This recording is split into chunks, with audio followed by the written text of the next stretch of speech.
मग पंढरपूरच्या रस्त्याचा प्रश्न असेल, पंढरपूरच्या पाण्याचा प्रश्न असेल, पंढरपूरच्या स्मशानभूमीचा प्रश्न असेल, कॉरिडॉरचा विषय असेल, पंढरपूरच्या हे वेगवेगळे विषय असतील, या सर्व विषय घेऊन मी जनतेसमोर गेलेलो आहे. त्या त्या प्रश्नाची सोडवणूक केली आहे. अलीकडच्या काळामध्ये लोक अडचणीत असताना देखील नगरपालिकेने सुविधा पुरवल्या नसताना देखील त्या ठिकाणी करवाढ करण्याचा नगरपालिकेने घाट घातला होता.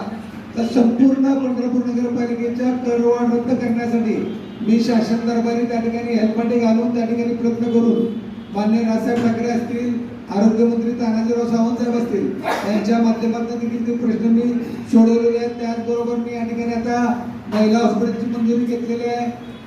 या ठिकाणी नगरपालिकेने जो सरकारी दवाखाना बंद केला आहे तो दवाखाना सुरू करण्यासाठी देखील त्या ठिकाणी मी प्रयत्न केलेला आहे. आपणा सगळ्यांना माहीत आहे की MIDC साठी देखील मी प्रयत्न केलेला आहे.